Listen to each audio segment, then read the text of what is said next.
Ici, ce que vous voyez là, c'est le bilan de cette saison. Comme vous avez pu le voir, hier, on s'est fait éliminer par le Bayern Munich en quart de finale. On s'est également fait éliminer en huitième de finale par Albacete en Coupe du Roi. Une division 3, c'est clairement l'élimination la plus honteuse de cette saison. Ensuite, en finale de Super Coupe d'Espagne, on se fait tabasser par le FC Barcelone, notre rival. Et maintenant, il nous reste plus que la Liga. Et même là-bas, c'est mort. On est deuxième avec 9 points de retard sur le FC Barcelone. Comment on va les rattraper? Ceux qui n'auraient pas suivi, hier, pendant le match face au Bayern Munich, il y a eu une altercation entre Vinicius et Jude Bellingham. C'était sur une action où Vinicius avait le ballon sur le côté gauche, mais malheureusement, il était pris par deux joueurs du Bayern Munich. Et de l'autre côté, dans la surface, il y avait Jude Bellingham qui demandait le ballon dans les pieds, mais Vinicius le voyait pas. Il le voyait pas et il pouvait même pas faire la passe, étant donné que devant lui il y avait Upamecano. Et dès qu'il y a eu perte de balle par Vinicius, Jude Bellingham a commencé à péter un plan, il a commencé à parler. Vinicius automatiquement l'a regardé et lui aussi il lui a répondu. Il lui a tout simplement dit qu'est-ce que tu veux, ferme ta bouche. Ça, s'il était au courant de la tendance actuelle en matière d'arbitrage international, il aurait su qu'il s'agit de sanctionner les pertes de temps. En gros, si Camavinga s'était un peu renseigné, il aurait su que les pertes de temps sont désormais sanctionnées. Sauf que malheureusement, notre cher Camavinga n'était pas à jour. Camavinga est stupide. Vous savez ce que les joueurs du Real Madrid auraient dû faire après le coup de sifflet final? Ils auraient dû courir au vestiaire et montrer leur colère à Camavinga.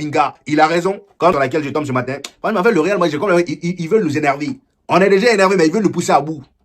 Regardez sur quoi je tombe. Didier Deschamps figure sur la liste.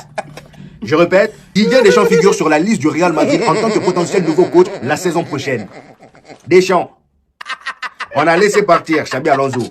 Là, on va probablement laisser partir Arbi pour recruter Didier Deschamps. Quand on voyait l'équipe de France à Didier Deschamps,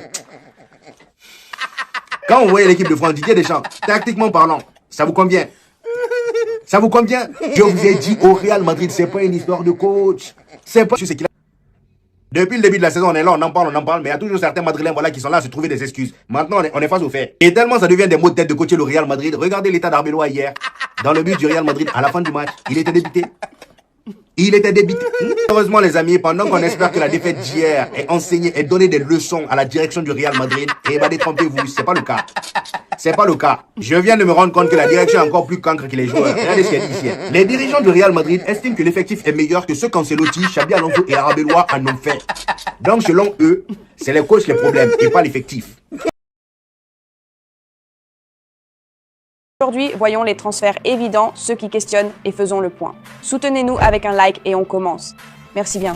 Commençons par la priorité absolue. Prolonger le contrat de Hansi Flick.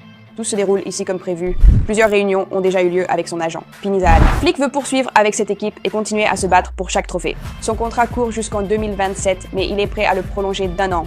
Voyons comment le club prévoit de financer de nouveaux transferts. La source vient des ventes de l'équipe première et du Barça Athletic. Le club espère que ce rapport va enfin satisfaire les exigences de la Liga pour permettre un retour à la règle du 1 pour 1. L'installation du toit rétractable du Spotify Camp Nou débutera à l'été 2027. Laporta et son conseil y voient un moment clé. Flick doit être soutenu financièrement, sinon il risque une autre sortie prématurée en phase finale de Ligue des Champions. La saison 2026-2027 sera sa 3e à la tête de l'équipe. D'ici là, l'effectif devra être solide pour franchir un cap. Nous connaissons les priorités du mercato, Bastoni et Alvarez, mais nous ne sommes pas nés de la dernière pluie. Julian quittera peu probablement l'Atlético cet été et pour Alessandro, le Barça doit négocier avec l'Inter et trouver une formule qui convienne à tous. D'après les derniers rapports, le joueur a déjà trouvé un accord avec Barcelone. L'Inter veut 70 millions d'euros, mais le Barça ne veut pas aller au-delà de 50 millions d'euros. Sony est la priorité numéro 1 du club et l'objectif est de finaliser le transfert avant la Coupe du Monde. Voyons maintenant les informations qui sont déjà apparues. Le premier joueur qui a 19% de chances de quitter le club est Marc Casado. Ça me fait mal de le dire car c'est l'un des joueurs les plus intéressants de l'effectif à mes yeux, mais par contre, le club mène une stratégie de transfert très intelligente avec l'objectif pour Casado de rapporter au moins 20 millions d'euros. Deuxième candidat au départ dans le cadre d'une vente directe est Ronny Barghi. Sa situation en termes de temps de jeu, soyons honnêtes, est absolument catastrophique. Et il y a une raison très claire à cela. Lamine Yamal. La valeur marchande a grimpé à 15 millions d'euros et si quelqu'un propose cette somme, le Barça devrait le vendre. Bonne nouvelle concernant Ansu Fati. L'équipe rapporte que Monaco est prêt à activer une option d'achat de 11 millions d'euros, seuls les termes personnels restant à conclure. Pour Ter Stegen, pas de nouvelles et rien n'est prévu avant l'été. Un scénario possible serait que Marc-André reste comme doublure de Johan Garcia après le départ de Szczesny. Le Barça veut vraiment réaliser une grosse vente, il n'y a pas de meilleur candidat que Jules Koundé. Sa valeur sur le marché des transferts est de 65 millions d'euros, et les récents rapports indiquant que Barcelone est ouvert aux offres ressemblent clairement à une invitation à négocier. L'une des options les plus intéressantes pour le Barça est un échange direct avec Bastoni, et cela a vraiment beaucoup de sens. Cela aide pour le fair play financier et le poste d'arrière droit est bien pourvu dans l'effectif.